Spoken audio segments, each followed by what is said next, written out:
We're so concerned that we don't want to be disliked. We don't want to ruffle the feathers.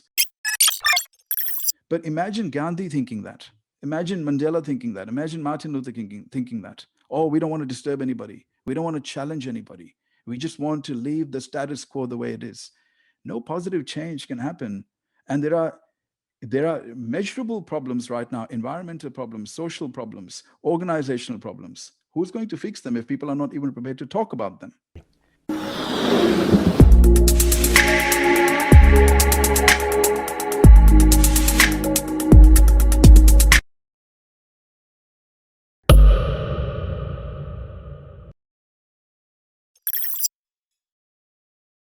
Our guest for today is Ron Malhotra. Now, Ron is an award winning health planner, influence, and success expert. He's an author of 5 books, including a #1 Amazon bestseller. His latest book is Impossible to Fail, which we'll certainly talk about in this episode. He's an international public speaker who speaks extensively on success, influence, business, and money. He's also a founder of The Successful Male and managing director of Maple Tree Wealth Management. Thank you for doing this, Ron. Welcome to the 20s show. It's a pleasure. You're doing such good work, and it's an honor to be a part of it and make a contribution to the work that you're doing. So, thank you for inviting me. Thank you so much, Ron. Appreciate it. So, wow, Ron, you've got so much on your plate, and like it certainly you've conquered a lot of mountains in your life. And if I'm not wrong, you moved to Australia from India. You were born in India and you moved to Australia when you were young. And ever since then, tell us about what your journey has been so far that has led you to being the person that you are today, who is very passionate about educating and empowering other people about wealth, about success, about life in general. Can you just. Thank you. Thank you for asking that question. And I think it's a great way to start because I was probably the person with the least amount of success, the least amount of influence, and the least amount of wealth. And there is a saying that sometimes the things that you perceive to be missing the most in your life become your primary values in life. Sometimes it happens. And so I was a massive underachiever. I was born in India, and my parents are very good people, God loving people, educated people. But I saw that as my parents got older, they really struggled. Financially, they struggled with health. And it wasn't just them. I saw a lot of good people around them who did all the right things. They were good people, and they all struggled. Most of the people that I know in my family, as well as my dad's friends and mom's friends, I saw all of them. None of them were achieving the goals that they wanted. None of them were living an amazing life. None of them have had an amazing lifestyle. Most of them were hand to mouth at survival. And it started to dawn on me that you can be educated and still not be able to design the life and lifestyle that you want. So when I was young, this was just an unconscious thought. And when we migrated to Australia, I had some. I wasn't getting along with my family. I was a rebellious teen, and I was having a lot of conflict with my family. So I decided to leave home, and I thought I'm going to go and live with some friends. I'll make some friends, and I will show everybody how successful I am. I had no idea what I was getting myself into. So I moved in with 5 guys that I met, and it was a horrible time of my life. I had no money to eat. I was having a banana for dinner. That was the only thing I could afford. And the guys that I was living with ended up not just doing drugs, but dealing drugs. One day I came home and I saw a fleet of police cars parked outside the street. As I walked to the house, the police said to me, "Is your name Ron?" I said, "Yes." They said, "We found drugs in your room." I said, "They're not mine." They asked me, "Who do you think? Who do the drugs belong to?" And I said, "It belongs to these guys. They consume drugs and they sell drugs." The police said, "Thank you very much. We believe you," and they left. What followed after that was 20 minutes of brutal bashing. I was brutally bashed up by those guys for 20 minutes as I lay on the floor. I was Mm, kicked. I had dumbbells thrown on me. And I remember just getting up and I walked up to the mirror and I looked at myself. I couldn't recognize my face. My face was swollen. It was bloody. It was dirty. I felt like crying, but I had nobody to speak to. I didn't want to ring my family. I had really had no real friends. And I think that's when I really hit rock bottom. And I realized that I neither did I have any money. I had no confidence. I had no education. And here I was working at the supermarket, packing bags, packing fruit and vegetables just so that I could bring some money to pay the rent. And I thought that these people were my friends. And I realized I had absolutely nothing. I had no peace of mind. I did not have good health. I had no meaningful relationships. I did not have meaningful work. And I had no financial security. That's when I realized that I had no idea about life. Now, at that point, even though I felt defeated, I decided that I was not going to let this event defeat me. I moved out from that house and I rented a very small apartment, which was a studio apartment. It was the only thing I could afford. The bedroom and the kitchen and the lounge room, all everything was in one. And I decided that I was going to get out of this situation. And at that point, I realized that lack of money means lack of options. And I had seen it with my Mm. parents, I had seen it with their family members, and I didn't want to be another person without money. So I became obsessed with wanting to make money. I absolutely decided that no matter what, I was going to become financially wealthy. So I thought the most um, logical thing I can do is to get a job at a bank so I can understand how money works. And so my first job, I don't know how old you are, Vidhan, but I was 20. I think I was 19 when I got my first job at a bank. Okay. And at that I'm point, I had 23, no by the formal way. education. Sorry? I'm 23, by the way. 23. Okay. So younger than you, I got my first job at the bank, and my job was to count cash. So I Okay. used to be behind the counter, and my job was to count cash. But every single day, there would be more cash in the till. And so the staff members were always concerned and say, how come you always have more money? And my response was, well, that's not a bad thing. At least I have more money. I'm not losing money. And they said, no, because if you have more money, there is something going on. You're doing some miscalculations. So they Okay. said, look, we are sick and tired of staying back and helping you count money. Why don't you go and stand at the door and say hello to people until we work out what we're going to do with you? So as people walked in, the customers walked into the branch, I would start talking to them. I'd say, hi, how's it going? Why are you here? How can I help you? And I started to find out more about them. And I learned a lot about money because there was a lot of wealthy people coming into the bank. And I was very curious. I wanted to know. So I was asking them questions. Instead of helping them, they were helping me. One day, a regional manager walked into the branch and he saw how good I was at talking to people. He asked me, he called me, he said, what's your name? I told him my name. He said, would you like to be a financial advisor? I said, of course. So Wow. he put me through 6 months of training and I became the first financial advisor. I told my dad, I said, Dad, I'm a financial advisor. And my dad said, but you broke. How can you advise people on money? Now, at that point, I was just so excited that I had been given a position and I really wanted to prove myself. But over the next 18 months, I failed miserably. I did not understand money. I did not understand wealth. Here I was being given the position to advise people on their money, but I didn't understand money myself. And all the training that they had done was for me to sell financial products, not to give advice, Hmm. right? So this is how my journey started. And anyway, long story short, by the time I was 31, I did very well, even though I failed in my first and second role, my third role, fourth role, and fifth role in the world of financial services. I did extremely well. I worked in funds management, private banking, wealth management, and I acquired all these skills around money. But not only did I acquire those skills, I became a very successful investor. And by the time I was 31, I had acquired a few $1 million worth of assets. But I was doing Wow. well from everybody's definition. Hmm. But there was a problem. I was coming home and I was always feeling angry and I was always having arguments with my wife. I was driving nice European cars. I was wearing Swiss watches. I was wearing expensive suits. I had a beautiful home. But every day I would come home and I would have a fight with my wife. I had headaches every Friday night and I felt depressed. I didn't know what was wrong. I thought, I'm doing very well. I have a great position in a private bank. I'm making very good money. I have also become financially smart to able to make investments. Why am I feeling this way? I couldn't understand it.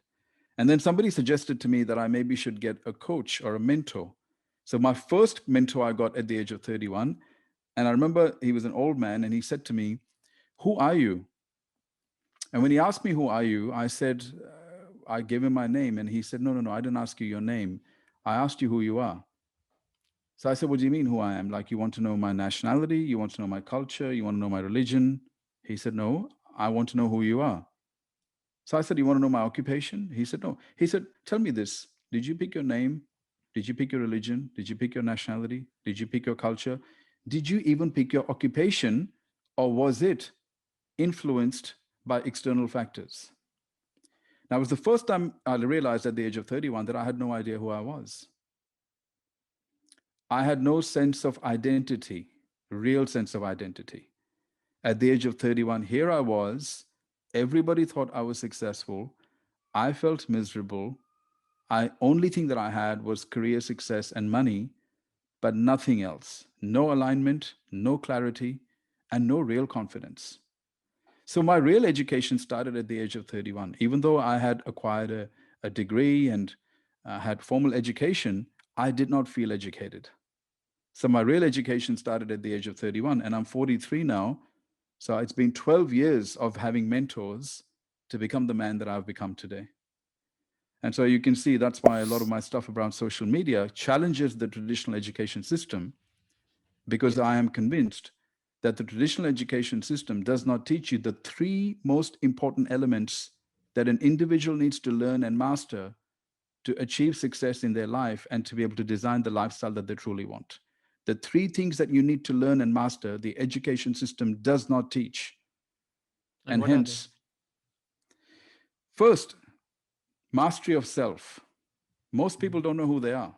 They don't know what their purpose is. They don't know what their passion is. They don't know what their values are. They don't know what their strengths are. They don't know Right. their mission. They don't have goals. They don't know what their zone of genius is. They don't know how their emotions work. They don't know how their mind works. Right. Imagine, imagine having all these degrees and not knowing anything about yourself. Right. We don't have to imagine. That's reality. That's the biggest pandemic in the world. Is hundreds of millions of people, so-called what I call educated people. They call them educated. In my new book, which is called Indoctrinated, which is my seventh book that comes out later this year, Okay. I call it. Mm. Coined a term called the intellectual idiot. I used to be one of those. Mm. The intellectual idiot is a person who knows how to carry out a technical task, but practically doesn't know anything about themselves, which is the first element, mastery of self. Second element is mastery of business and financial fundamentals. Because we live in an economic world and the entire economic system is based around supporting capitalists and investors. So, all of the education that a person needs to be able to design the lifestyle that they want, which obviously requires the ability to make a lot of money, keep money, and multiply money, is completely, conveniently removed from the educational curriculum systems. You think Mm. that's a coincidence? And third, the mastery of spiritual fundamentals to actually understand the our energetic nature, our vibrational frequency, and understanding our connection with the world and connection with others, which is what makes us a human being, which is what differentiates from other animals. This is also not taught. Mm. So there's a lot of educational indoctrination going on in the world, a lot of religious indoctrination going on in the world, a lot of media indoctrination, cultural indoctrination going on in the world, which is why young people back then, when I was young, and people in your generation are confused and lost. They have no idea who they are, they have no idea what they want, and they have no idea how to get it. Mm. So this is why I have been on a quest of tackling this massive ignorance problem. But you know the biggest challenge is? The biggest challenge is this, that all the people who are ignorant believe that they're educated. And this is the Mm. biggest problem we're dealing with. You see, when a person knows that they're ignorant, they will seek out solutions and they will seek out wisdom to get educated. When a person believes they're educated, but they're not, how do you convince them? They don't even know there is a problem. Why will they seek a solution? Absolutely. Very well put, Ron. You've articulated it so well. And when I watch your content, when I read your tweets, when I read your articles, you almost seem like someone who is fighting, and not fighting with us, you're fighting for us. it almost seems like you're angry and you radiate such powerful energy that you really want to be changing things, how they're happening and how they happen to you. And so you want them to not happen to other people. It's almost like you're trying to solve a problem that you wish you didn't have to go through.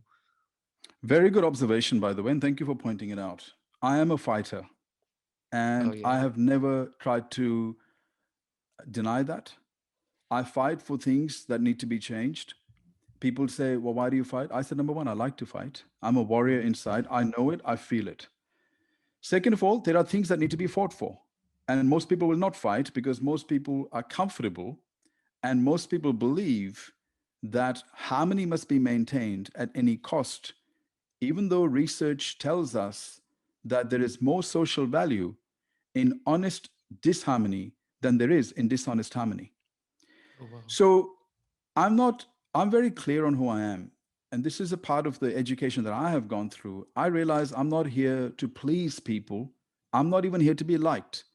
I'm here on a quest for the truth, and I'm here to make a change, an impact that I want to make with my lifetime. And I'm fully committed to it. I had recently put up a post, and my marketing guy rang me. He said, why did you put that post? I said, why? He said, you had 350 people unfollow you. He said, delete it. I said, no, I'm not deleting it. I mean it. I mean, what is the point of me being popular for who I'm not? Right? So the true Hmm. test is, have you got the courage to stand for what you actually believe? And what happens is something amazing happens. Yes, I may not be huge in terms of popularity, but I can tell you the people who follow and engage and stay, at least they like me for the right reasons. They don't like the fake Ron. They like the real Ron. And that's a huge compliment to me. Even if there was one person who liked the real version of me, that's a huge compliment. What is the point of having a million people like me for the fake version of me? Right. So, and the thing is, things have to be said. We are so concerned as we're so concerned that we don't want to be disliked. We don't want to ruffle the feathers. But imagine Gandhi thinking that. Imagine Mandela thinking that. Imagine Martin Luther thinking that. Oh, we don't want to disturb anybody. We don't want to challenge anybody. We just want to leave the status quo the way it is. No positive change can happen. And there are measurable problems right now, environmental problems, social problems, organizational problems. Who's going to fix them if people are not even prepared to talk about them? And the other issue is that our culture, when I talk about our culture, and this is not just culture in India, but culture in different parts of the world, what the culture does is to silence the voices of people who want to talk, which is not right, because the moment you take away people's expressions, their freedom of expression, their freedom of speech, you're basically taking away their basic right. Right. So, and that happens a lot in India. People don't want to talk about it because, oh my God, everyone's going to get disturbed. But you know what? There is no positive change that can happen if people stay quiet, because there is a saying, when good people do nothing, evil flourishes. I had a Hmm. friend of mine, she's in India, and she sent me a message a couple of days ago. And she said, I feel like crying. I said, what happened? And she sent me an article of a little girl that was raped in India. She said, I don't understand how people can do this. So I said to her, I said, do you know, despite India's spiritual roots, are you aware of the fact that India does not even rate in the top 100 of the most conscious nations in the world? Oh, I didn't know that. Despite its spiritual roots, how does that happen? Because because the whole idea of spirituality and the whole idea of religion is to seek oneness and to seek wisdom and to seek evolution. The moment religion or culture stifles that, you have gone from seeking wisdom to indoctrination. Now there is control. And wherever there is control, there is fear. Okay? Wherever all need Hmm. for control comes from Absolutely. fear. Absolutely. So when you have a fear based culture, you have a fear based religion, you have a fear based consciousness in a country, the country cannot evolve. People cannot evolve because fear is a bad vibrational energy. Okay? The need to control kids, the need to control students, the need for control always comes from fear, right? Right. Right. So, and that's one of the things, I've come from being born in India, and And this is what happens every time I talk about these things. People say we don't want the Western values. I said, excuse me, why do you think that this is Western value? This is a value of freedom of expression. This is a value of growth. That's universal to all human beings across the world. This is not a Western value. Agreed. In fact, there's a lot of people in the Western world that are also indoctrinated. So it's not about a country or culture. But the thing is, because my roots come from India, and I see the fact that there are so many young people, and we get hundreds of messages, young people saying, Ron, what I don't know what to do with my life. Ron, my parents are controlling me. Ron, my partner doesn't allow me to get on social media. Control, control, control, control, control. What the hell? Like, how are these people going to ever evolve if you don't even allow them to grow? There is so much control at the government level, economic level, corporation level, media level, cultural level, educational level. So, like, if you just imagine, there is no flexibility, there is no room to make mistakes, there is no room to question anything. And that's exactly what indoctrination is about. That's not education. It's the opposite of education. In fact, the word education is derived from the Latin word educo, which means to draw from within. But no one's allowed to draw from within. Everybody Wow. has to follow the same rules. Right. So, and that's why I like people, I have real appreciation and respect for people like you, the young people who are now starting to go, hey, mommy, daddy, teachers, not everybody wants to be a doctor, lawyer, an IT consultant, or a management consultant. Some of us actually want to do something that's a bit more meaningful and not driven by the need for security, which also comes from fear, Right. right? And we're Right. starting to see that change. I think yours is probably the first generation that's driving that change. I think And so too. majority of people, yeah, and majority of people who are even aware of this are your generation. I'm obviously, I'm older now, but I'm still a fighter. I've still Definitely got that are. energy of a young 20-year-old. You know what I mean? Definitely. So, Ron, I've got a few questions out there. Firstly, I would say that you've put out such a good point, the courage to be disliked. You put out your truth honestly, and you put it out without sugarcoating it. Whereas when I have to put out the truth, the thoughts of myself, I haven't allowed myself the freedom to have the courage to be disliked. I try and sugarcoat things and try to put them out in a way that people don't get defensive and absorb the value.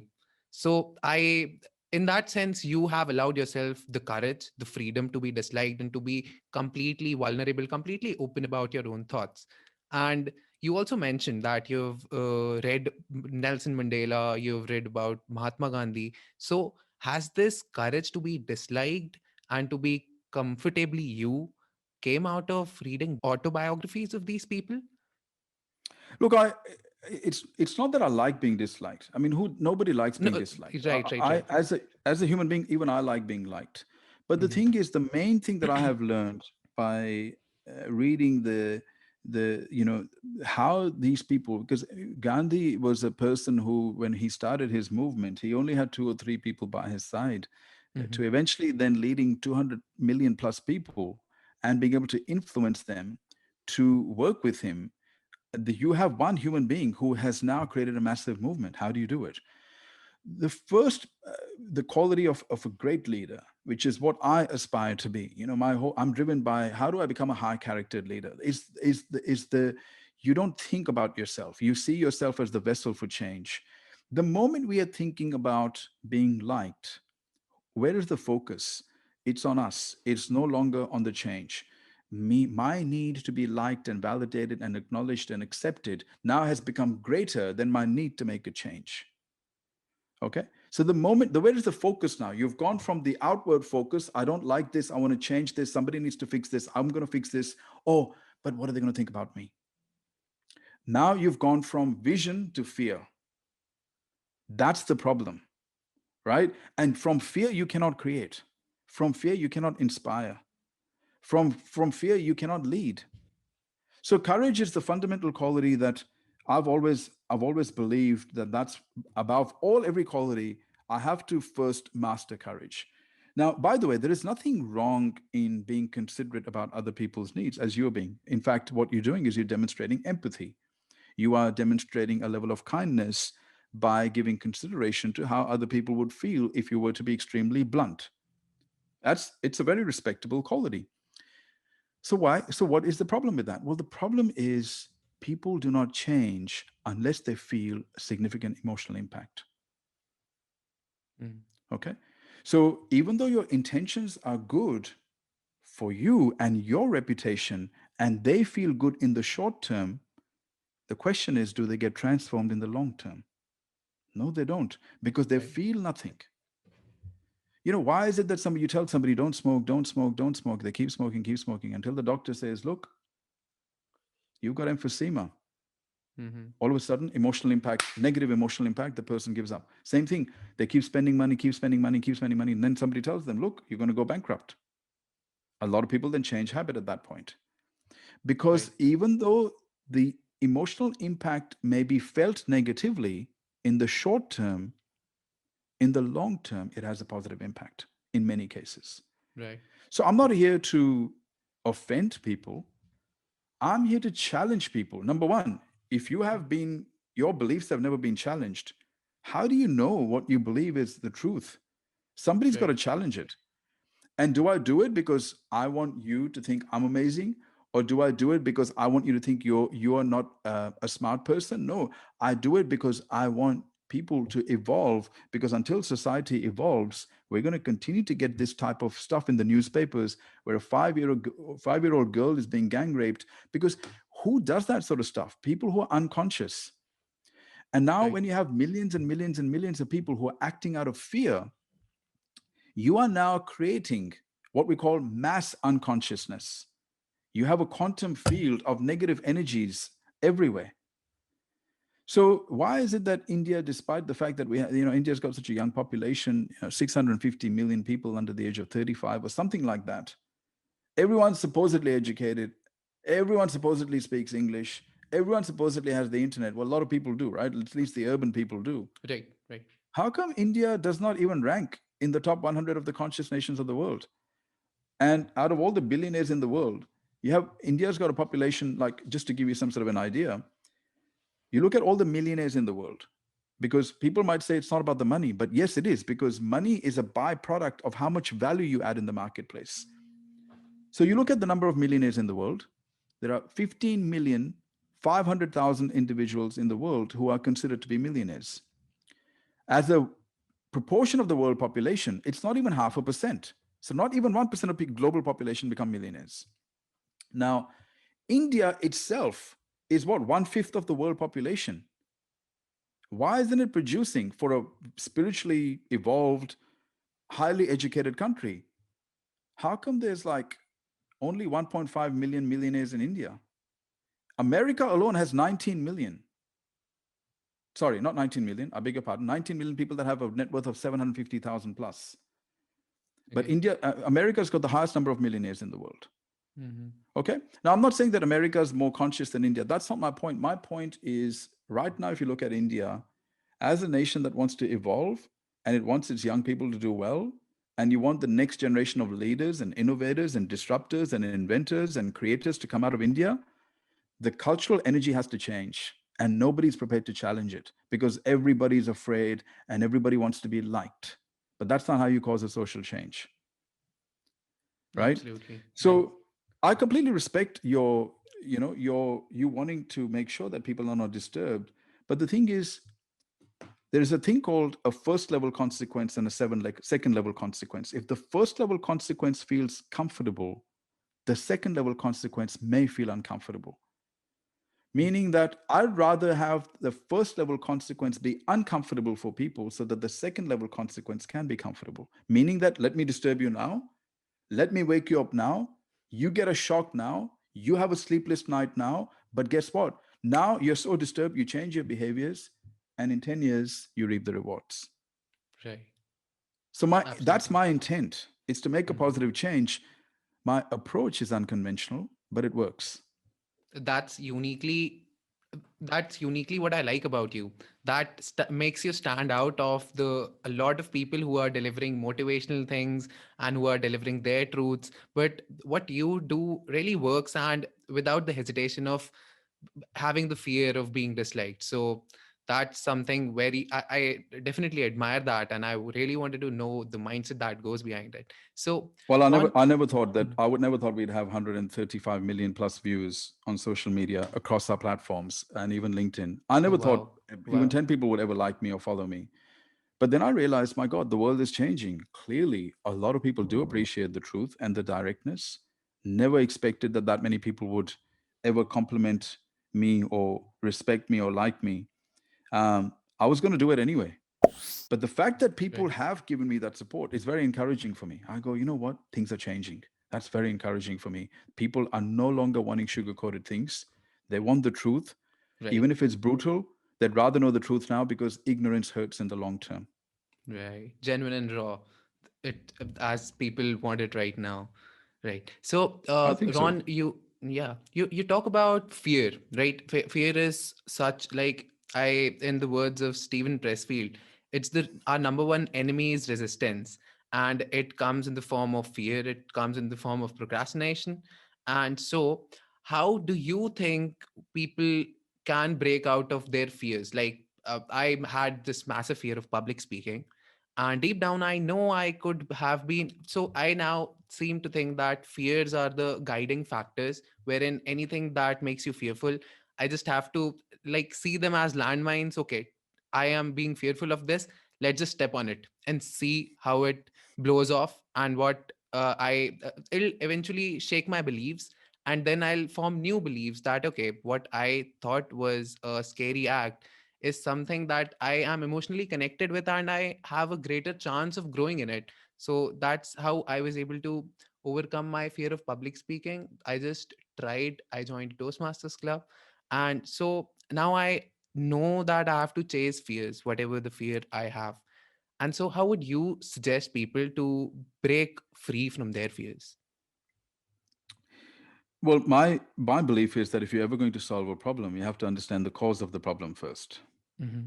Okay. You can never Explain solve a that. problem until you understand the cause, because if you don't understand the cause, you will fix the symptom, but you can't fix the problem, which is why a lot of people go to motivational lectures, they will listen to they read the books, they watch the YouTube videos, and there's no change.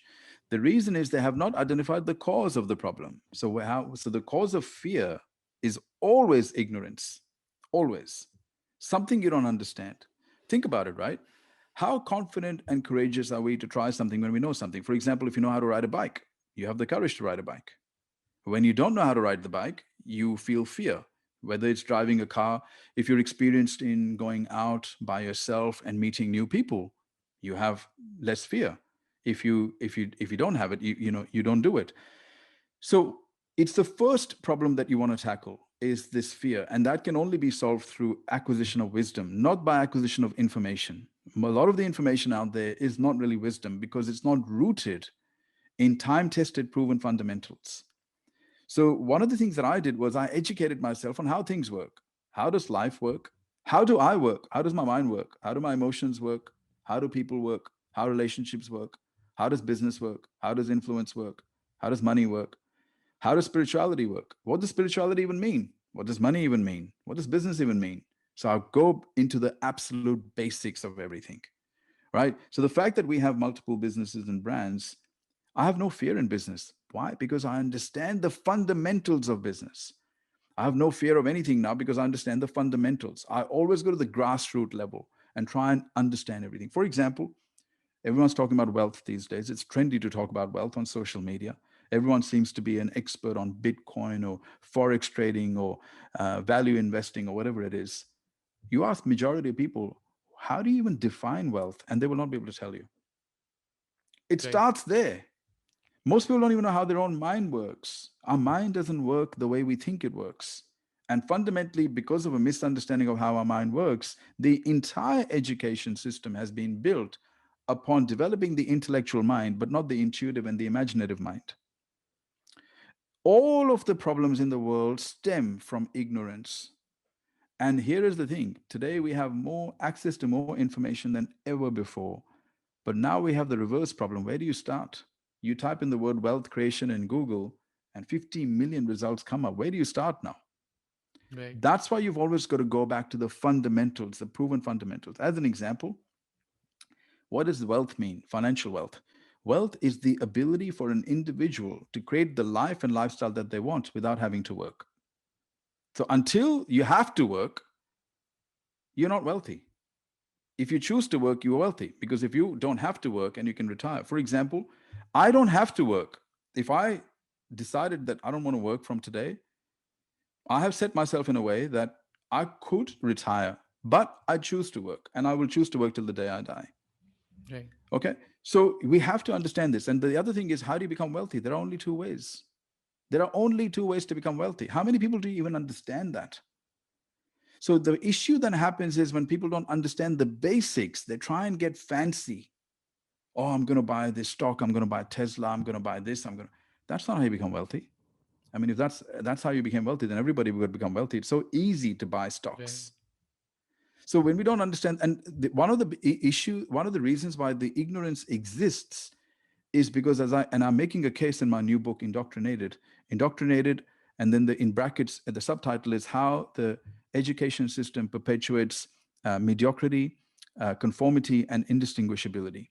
So I'm making an entire case for how deliberately you have taken out money education, business education, capitalist education, spiritual education, self education out of the curriculum. What are you teaching the kids? Logarithms, Hmm. geography, biology? Fine, you can teach that, but that should be secondary. That can't be primary education. It's most of it's not applied by people. And you're talking to somebody who's done an executive MBA degree. What did it teach me about running a business?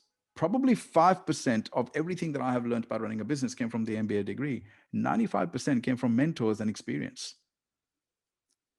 So we have to start to challenge the way the education system is working. And the ignorance is one of the reasons for fear. Because think about how confident you are at attempting something when you don't have fear, Right. when you understand how things work. You will be happy to drive a car because you don't have ignorance about driving a car. You understand how the gearbox works, you understand how the accelerator works, you understand how the brakes work. Now you have less ignorance, so you drive a car. Wherever we have ignorance, we have high fear. And that eventually, because our mental habits reside in the subconscious mind, as we continue to do the same thing over and over and over again, that becomes a habit. Then the mind automatically does it. You get up in the morning and you feel fear for no damn reason. There's no logical reason. But now you've got a Right. mental habit. So then the mind produces its own thinking and its own feeling. And then the person becomes a slave to the mind, which is why in every scripture of the world, they have talked about mind mastery. Mind makes a fantastic servant, but a terrible master. Hmm. So that's why we have to teach young people from the beginning how their mind works. I mean, I have an 8-year-old daughter. My daughter can explain to my mother-in-law how the mind works Wow. because we have sat Wow. down and I say, yeah, because she understands. She says, this is my mind. And I have told her, I said, never ever say anything about yourself that you don't want to come true. And she said, why? But if I said it's going to happen, I said, not if you say it once, not if you say it twice, not if you say, but you engage with any thought repetitively, eventually gets embedded into your subconscious mind. Subconscious. Once it's accepted by the subconscious mind, it will make alterations to your physiology, your behaviors, so that the concept that's in your subconscious mind and your behaviors start to align. Right. You will then Right. become that person, good or Agreed. bad. So we have to teach, and young kids are not taught. They're thinking all kinds of things. I see young guys have reached out to me, gone, Ron, I'm addicted to pornography. And they're helpless. They literally cannot control themselves. They are addicted to the device. I use the device as a producer, not as a consumer. I Hmm. control what it's going to do. It doesn't control me. And the reason is very simple. I understand how my mind works. So I will not allow something like this to get inside the part of my mind where I can be controlled. But other people have no filters, they have nothing to block this stuff. So what Right. they do is they get up in the morning, they watch the news, they listen to the negative parents and their negative friends, they listen to the negative media. All of this every single day becomes a part of the subconscious core. And then fear becomes a natural habit. That's brilliant articulation, Ron. So tell me, how does one master money? Well, the first thing is I have developed a model called SISPIP. Okay, I'm going to SISPIP. And the first thing I say SISPIP. to people All is right. it's what I call the wealth creation sequence. The first element, if you're ever going to create wealth, the first problem you have to solve is the skills problem. Okay. And we're not talking about skills that allow you to do a job. We're talking about skills that are in high demand and are transferable across different industries. That's the first problem you have to solve. Once you can solve that problem of acquiring skills that are in high demand and transferable, you can then influence your income, which is the I. Okay, because until you can influence your income, you can't create wealth. If your boss influences your income, if the company that you work for influences your income, and you have very little control of your income, you can't create wealth. You've got a problem already. So the Right. second problem after solving the skills problem is you have to have the ability to influence your income. The third, which is the S in CISPIP, is savings. You always want to save 6 to 12 months worth of your income in savings. Why? Because there are going to be emergencies. You will get sick. The washing machine's going to blow up. Something's going to go wrong. You might even lose your job at some point. So you want to have some cash reserve, 6 to 12 months worth of your income, depending on the industry that you work in. If you work in a very volatile industry, you want to have 12 months worth of your income in savings. If you're in a very safe industry, you want to have about 6 months worth of your income in savings. So now you've skills, income, savings. Now the fourth one is protection. What that means is, for example, I have protected everything that I have, my income, all of my assets, and my family. Everything has been protected through a proper risk management plan and insurance plan. If I get Mhm. sick, I get paid. If I become disabled, I get paid. If I die, my family gets paid. If I have a heart attack, I get paid. Whatever, if I have a car accident, I get paid. I don't have to sell down any of my assets. My legacy continues. So the fourth part is protection. Fifth part is investing. You see, we don't even invest until you've done the first four pillars, because you start to invest first, which is what everybody does, right? Oh, I'm just going to, Ron, where should I invest? No, the question isn't where should you invest. The question is, should you invest right now, Yeah. right? And for most people, the answer is no, you shouldn't, because you have not taken care of the basic fundamentals first. You here trying to build the third level, fourth level of a building without building the foundations. No wonder, no wonder majority of people in the world are poor. Majority of people in the world are poor. 4 billion people have a net worth of less than $1,000. 4 billion out of 7.8 billion, right? So Right. you could say, once upon a time, you could say it's because people are not educated. Well, today we have so many educated people. So the after SISPI, which is investing, and the last part of the SISPIP model is preservation.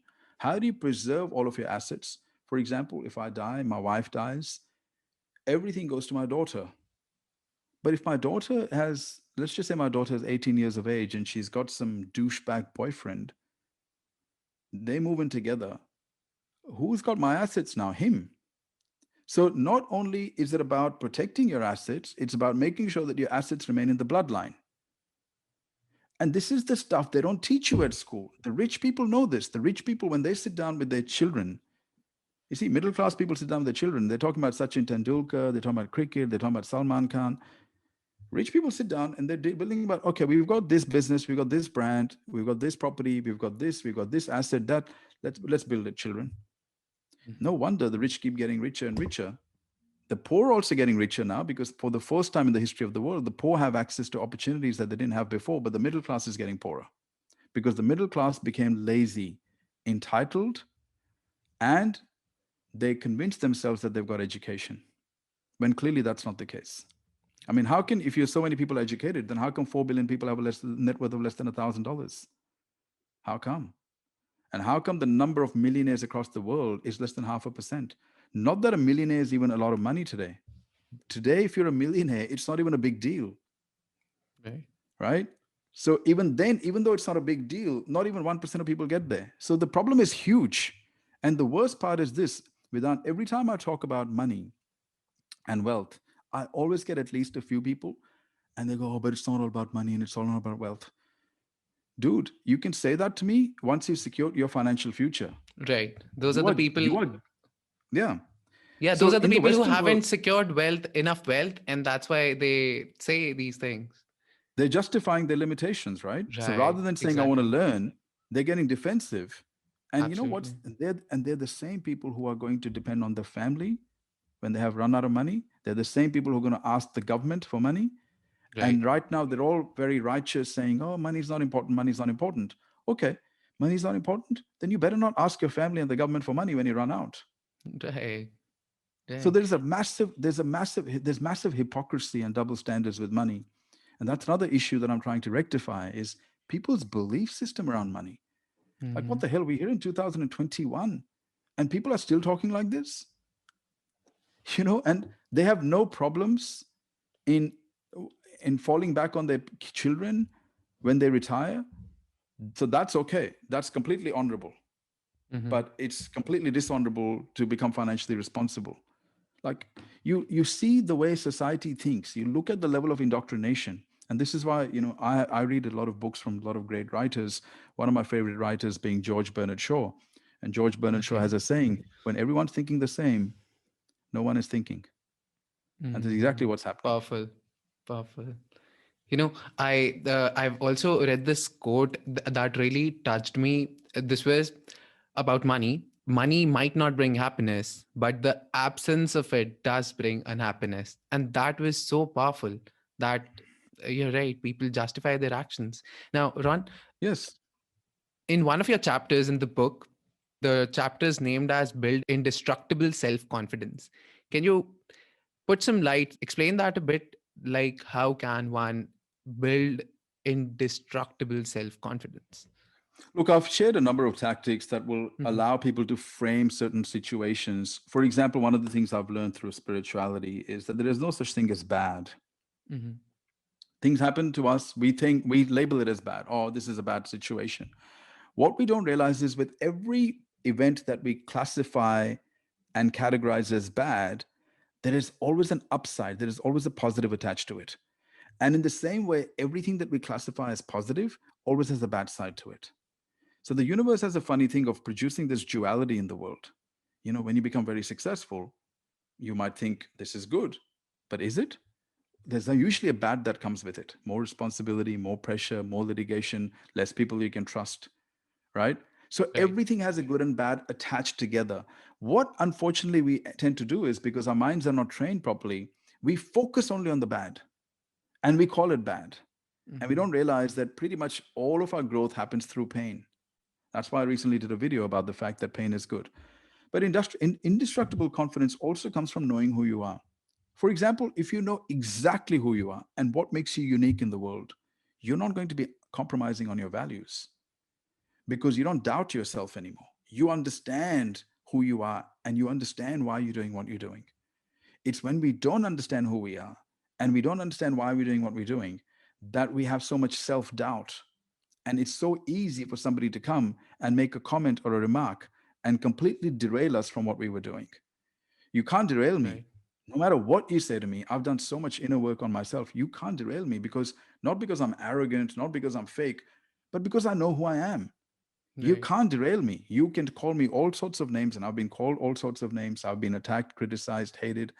I even had somebody say, "You belong in a dog food can." But you know what? It doesn't affect me at all. It just bounces back off me because I know who I am. I know why I'm here, and I know what I'm doing. And this is the power of self education. Imagine, Vidhan, you knew exactly what your purpose in life was. You knew exactly what your passion was. You also knew what makes you unique. Imagine you knew what your primary values are. Imagine you knew your zone of genius and your strengths. And then you set goals in alignment with all of that, right? So, Right. this is, if you live that way, you will have undestructible confidence. No one will be able to break you, shake you. No one's going to be able to penetrate you because you know who you are. Right. So, And this is the mhm. quality of leaders I've seen as well. I thought, when you look at a documentary of Gandhi, you look at, they're undeterred. You can beat them, imprison them, warn them, no difference. They are still as convicted about what they want to do, no matter what you threaten them with. But the average person is so weak in their conviction that all it takes is a friend's opinion and it derails them. We are Mhm. so weak. Our inner character is so weak because we don't develop it. You see, Right. character is not something you're born with. You have to develop it over a period of time. I had no character when I was young, and I used to get derailed easily. All it took was somebody's opinion, and I would stop doing it. And I remember this happening with my first book, Eight Wealth Habits of Financially Successful People. I had done so much inner work on myself, and yet one friend said to me, Oh, you're going to be a big shot now. You're going to be a big author now. And I stopped writing my book for 6 weeks. Why? It affected me that much. And I realized all of this work I've done on myself, I'm still weak charactered, right? It takes time. And you can, over a period of time, build this indestructible interior. And then it's very hard to penetrate you Mm-hmm. because you are flexible about other things, but you are not, you are stubborn about your own goals. You are stubborn Right. about your purpose. Right. And that, what happens is, and in any human society, in any organization, in any team, the person who is the most convicted, the most assured about who they are, and the most assured about what they're doing is the person that everybody gravitates towards. And that person is automatically elevated to the ranks of leadership because they're seen to be a pillar of strength in a world where majority of people are completely lost and confused about who they are. That's That's why so all, powerful. but that's why even in Greece they used to say, in Delphi, Greece, in 2000 years ago, they used to say that it's all wisdom starts with knowing thyself. Hmm. There is no wisdom without unless you know yourself. You can do all the tactical stuff. Ron, I'm going to learn how to be confident. I'll know how to wear nice cologne, nice clothes. I'll wear designer clothes. I'll know how to shake hands, make eye contact. But you know what? Internally, if you don't know who you are, none of that's going to work. Right. And for young men, because I run the Successful Male, I get a lot of young men reaching out and saying, how do I find my ideal girlfriend, or how do I get women to go on a date? And I said, women are very intuitive. Women always like a man who is sure about who he is. And they can feel it, they can sense it, and they can also sense when you're not sure about yourself. And you Powerful can go to advice the from men. gym. It's true. You can go to the gym, you can put on the Hugo Boss aftershave, you can wear the nice watches, but if internally you're disconnected, none of it will help. If internally you are pretty connected, aligned, then you wear the Hugo Boss aftershave, you wear a nice watch, you wear a nice jacket. Now you've got the inside and outside completely aligned. You become a magnet. You become so charismatic naturally. See, but you can't Hmm. buy that. You can't fix that problem by just going to the gym when internally you have self doubt. That's why you got to start with knowing yourself. Right. So everything boils down to the question, answering the question, who am I? It's almost like when somebody else says, oh, Vidhaan, you're smart. Oh, Ron, you're brilliant. And when we associate others' opinion with ourselves, that, oh, I am smart, I am successful. And the same person, when we associate their opinions of ourselves with our own opinion of ourselves, that's when others become our masters. When the same person or anybody else says, oh, you're selfish, oh, you're unsuccessful, oh, you are greedy, or someone like that, then we also take it to our heart and we associate I Very with that true. as well. I am Very true. greedy. That's why I don't have the highs and lows. So you might say, Right. Ron, you're amazing. You're doing amazing Hmm. things. Lovely. Thank you so much for the compliment. I like it, Right. but I'm over it Right. now. 2 minutes later, I'm Right. over it. I'm on a mission. Same thing if you say, Ron, you're an idiot. You have no idea. You're an ignorant fool. No problem. I will take it on board. 2 minutes later, I've forgotten it. Both ways, I'm not allowing somebody else to dictate my identity.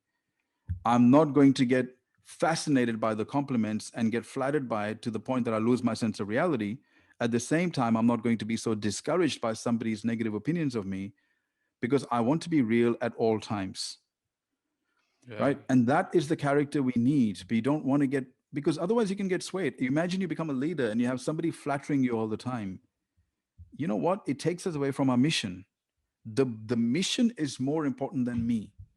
I am the vehicle through which it's going to happen. I must not become arrogant and egotistical about the fact that I have developed certain gifts, or those gifts have been given to me. I must use them for a bigger purpose rather than just serving myself. Now, I'm not saying I don't serve myself. Of course, I sell, I market, I promote in every single way. I also serve myself and my family, but I first find a way to serve others, and then I serve others to serve me. I also know how to serve myself without serving others, but I choose not to do that. That's so insightful, Ron. So now we will come down towards the very last section of our conversation of our podcast episode, which is called the Fiery Five. These are the last five quick questions. And so let's directly dive into the first question for you. So, Ron, if you were given an opportunity to create one law that every person in the world had to follow, what would that law be? That everybody has to do personal development. Otherwise, they don't get paid. Uh-huh. Interesting. By reading books and things like it? Yeah, reading books, mentoring, reflection, all of these sorts of things. Absolutely, I can make it absolutely mandatory. In fact, I spoke to my wife about it. I'd say to people, you would not get tax breaks, you would not get to go on a holiday if you did until you do personal development because it would benefit them and it would benefit their families. Right. Powerful. Uh, what is the book or books you have given the most as gift to other people? Or what are one of the three books that have greatly influenced you in your lives? What are the top three books? I think the first one would be As a Man Thinketh by James Allen. James Allen. I have Yeah. gifted that and I've recommended it to many, many people. Wow. I'm just trying to think what other books have impacted me a lot.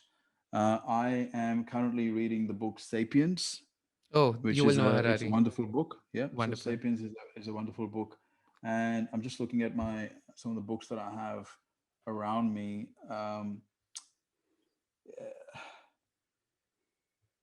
Just thinking, what's the third book that I could recommend? Deep Work. Deep work. Deep Carl Work, Newport. yes, by Cal Newport. Yeah, which Carl is, Newport. I think, especially today, it's become pretty. It's definitely a superpower today if you can do deep work because so many people have Absolutely lost agree their with you. ability to do it. Right. And we constantly lose it again. So we have to maintain that ability to focus. Right. Wonderful. Definitely a superpower today. Love those Yeah. three book recommendations. Everyone who's listening to it must buy these books, get them.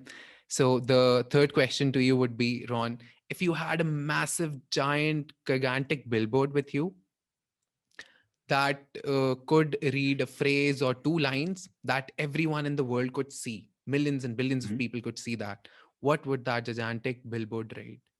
I'm just going to go into my Twitter account where I put these two liners all the time, and let me see what I'll pick one of my favorite ones that I recently. I'll probably say, choose to focus more on your purpose than your circumstances. Wow, lovely. Choose to focus more on your purpose than your circumstances. That people don't even realize how easily they get sucked into their circumstances. Oh, but what about this? What about the economy? But what about Donald Trump? What about Modi? What about my parents? What? Focus on your purpose more than you focus on your circumstances and see how your life will change. Powerful. So powerful. So what is one of the best or most worthwhile investments you've made in your life? It could be investment of your time, of your money, anything. I think, I mean, the best investment, as Benjamin Franklin said, is the investment you make in yourself. I think the best, and I can tell you these are the three best investments: mastery of myself, mastery of business and financial fundamentals, and mastery of spiritual laws. When I say mastery of spiritual laws, am I a master? No, but I'm working towards it. An understanding of our energetic nature, the supernatural, the paranormal, the metaphysical, which goes beyond the physical world that we identify with through our sensory factors, has given me such a profound understanding of the human condition. You know, we are led to believe that we're a mind and a body, but we're also a heart and a spirit. But what does that actually mean? What does it actually mean? And I've always, this is something, an observation I have made. The more you identify yourself as a mind and a body, the more struggles you have in your life, the more you start to understand the energetic nature of your spirit and your heart, the more you're able to do things that will astonish you. Wow, So wow, that's been my wow. best investment. You've got such great clarity around things, Ron. I love your perspective, and I'm loving this conversation and loving seeing the world through your lenses for a brief moment of time. And would definitely love to put on these lenses for prolonged period in my life. I think you already are, Vidhan. You are already. And the thing is, if I knew half of what you know, 1/10 of what you know now at your age, I mean, where would I be? Ignorance till the age of 31, you know, such massive ignorance. So you are miles and miles and miles ahead. But you know what? To whom has been given more is expected more. And the thing is, with all the wisdom that you have acquired over the years, and you started this mission, right? This was your initiative. You said, I'm going to Right. make some change. I want the 20-year-old generation to learn some new stuff. This was your initiative. You were resourceful enough to bring this together. You orchestrated the technology, the guests, and everything that you needed to do. So now you have acquired so much wisdom already. At your age, you know more than your last 10 generations probably knew put together. Question That now is, what definitely are you going to feels do with good. it? Yeah, Yeah, but definitely. you've got a massive responsibility ahead of you. And I see somebody like you, and all I see is a global leader. I see somebody who is going to shift things, and you have what it takes. But you have to, it's like a seed. The way I explain it to people is, I said, look, you've got the seed. That's why you're seeking out this information. A lot of people are not seeking out this information. They're happy to just watch cricket and watch movies and watch and listen to music. So you have obviously got the seed of curiosity. So that seed was planted for a reason. You didn't plant it, it was there. You have now discovered the seed. Now, for that seed to grow into a tree, you have to nurture that seed, you have to give it water, and you have to give it sunshine. If you Right. don't, the seed doesn't grow. But you've got the seed, Mhm. Vidhan. Thank you so much, Ron. That's really empowering for me to hear it from you. Now, we'll quickly come up to the fifth question, which is, Ron, we often go through failures in our lives. And I know we're a bit stretched out of the time that you had. And I really thank you for being still here. So, we go through failures in our lives. And when we go through those failures, apparently they seem like major dips in our lives. And like we don't seem to understand why we are here now.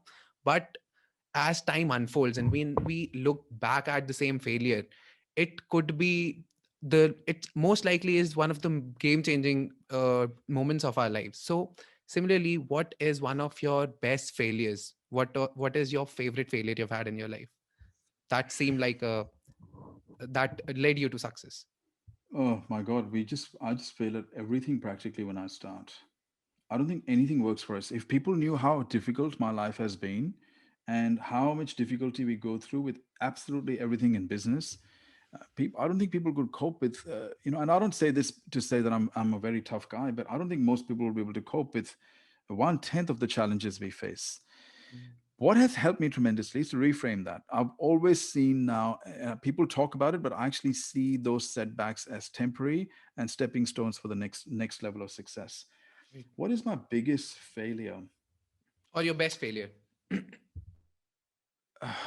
So many to name. Look, I wish I had.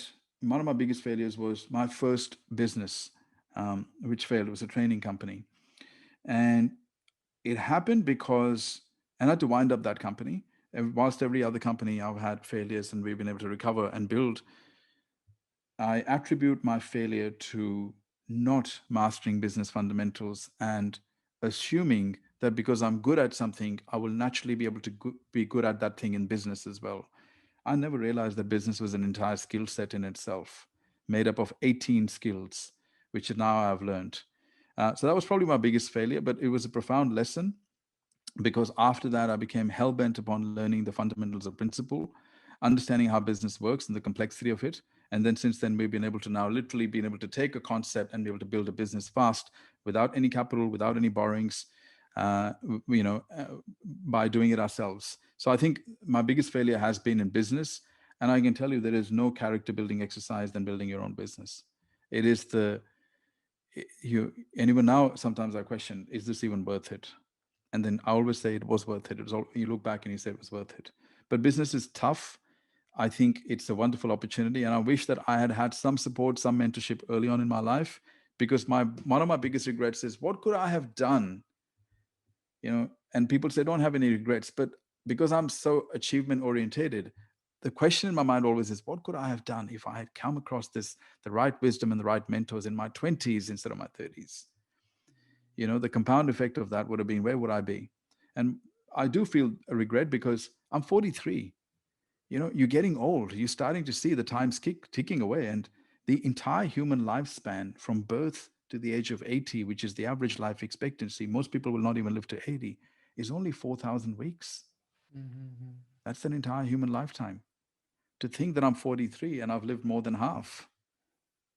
But possibly if you have had mentors in your 20s, you wouldn't have been mentoring the people. You wouldn't have the zeal to educate and empower other people, because 100%. so it's we are lucky that you didn't get your mentors. That's a selfish perspective, but probably that's going to be something really fulfilling for you going down the lane, But right? imagine where you would be at 43, Vidhan. I Imagine where you would be at 43, right? Like you, I mean, you should, in comparison to where you are at 43, my achievements and accomplishments should be dwarfed in comparison to what you're able to accomplish. Simply because you have had the opportunity to get the wisdom through all the people that you are interviewing. And the Right. fact that you already have the insight to know that this is where you should be going down. So, you know what?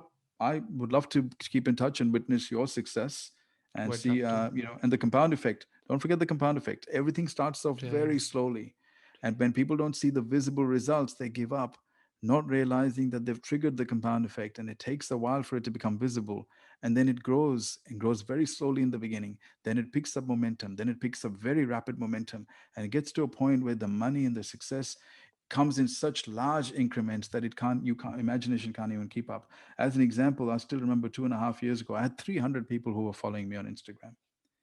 300. Then I got to 1,000. I was very, very happy. 1,000 people believe and can appreciate what I'm putting out. And now I see we have 100 to 200 a day. That's the compound effect right there. It's happened with my financial situation. It's happened with my knowledge. It's happened with my influence. And I tell you, it's just an amazing secret. Everything starts off very slowly in the beginning. And because the results are invisible, you must not forget that they're on their way. Wow. You must not forget that. And if you don't change lanes and you stick with it long enough, that's why pick something that you're passionate about. So when things get tough, you're not going to quit. If you stick with it long enough, you will be shocked at what life gives you back.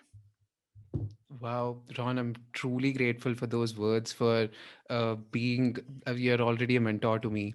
And thank you so much. Now, to everyone who's listening to it, I have a bonus, really good advice question for you that will come after we after we share where you guys can connect with Ron for more such wisdom, more such truths to connect with him and to keep in loop with his profound wisdom. So, Ron, Only if you where can handle the truth. Only if you can handle the truth. only if you can handle the truth, of course. So, and nonetheless, if you have come so far to listening to this podcast, you definitely are someone who's seeking truth and not some made up bullshit. So, Ron, where can people reach out to you?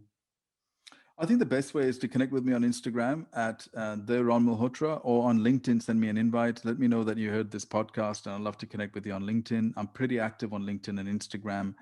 More recently, Twitter, but they're my main platforms. And if you like any of my stuff, you can watch. I'm putting my videos on. I actually have a very powerful video on personal brand, which is an interview conducted by a very intelligent lady in India. That interview is going to be up on YouTube by tomorrow. On personal branding, for those of you who want to build your personal brand, I've really dissected as much as I could the art and science of building a personal brand. But thank you for giving me the opportunity to self promote. But I appreciate the opportunity just to be here. And, I congratulate you, Vidhan, for putting this together. And thank you for inviting me as a guest. My team always says to me, how many people do they have in their network if you're going to do a podcast? And I said, it's not the number here, it's the work that Vidhan's doing.